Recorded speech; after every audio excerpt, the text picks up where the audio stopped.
I'm the daughter of a former welfare recipient, and I know firsthand the unintended harm welfare has caused. It's a government creation that has turned into a national crisis.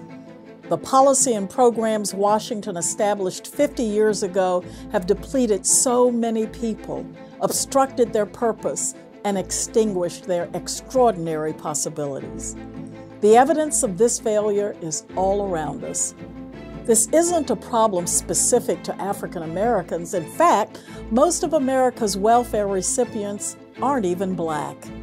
As a result, these problems face every American who's subjected to the same failed liberal policies.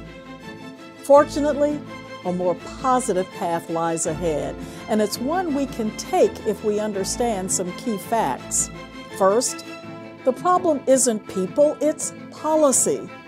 Since the so-called war on poverty was launched more than 50 years ago, the marriage rate has plummeted and the number of out-of-wedlock births has soared. Children are being raised without the security of an intact mom and dad family, and fathers are routinely rejecting their responsibilities, increasing their children's risk of living in poverty. It's long been said that family is the very first department of Health and Human Services. But that bedrock of our society has been broken by the policy choices America has made, not the people on whom they've been inflicted. For example, the policy created by Great Society liberals doles out more money to people who, 1, aren't married, 2, have children, and 3, don't work. That's right. Welfare policy rewards people for not working, for having children out of wedlock, and for staying single. And it's produced exactly what we're paying for: unemployment, out-of-wedlock births, and single-parent families. Now ask yourself, what if I took that kind of welfare policy and implemented it in my own family? If I said to your sons, "Sweetie, you don't have to work, I'll take care of everything." And if I said to your daughters, "Sweetheart, you go ahead and have as many babies as you want, I'll give you more money to take care of them," what do you think your family would be like in 20 years? I'll tell you. Your sons would be lying at home and not working, your daughters would be having children out of wedlock, and your family would be a whole lot poorer. Is that what you want for your family? I don't think so. Then why should we allow the government to do to other families what we wouldn't do for our own?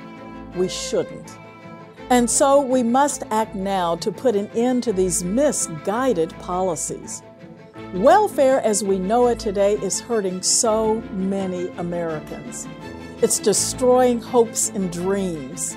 It's allowing despair-inducing welfare to take the place of pride-fueling work.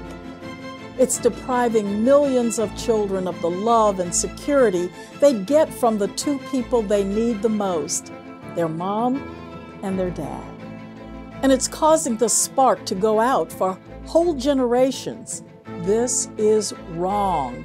It's gone on too long, and it must be stopped. And so, I call on policymakers to pause in their work and to review the solutions that the Heritage Foundation is offering. The fact is, we can fix these problems. We can save lives from failed liberal policies, and we can make it possible for millions of Americans to realize their dreams. Join us, and together, let's take the bold action America needs.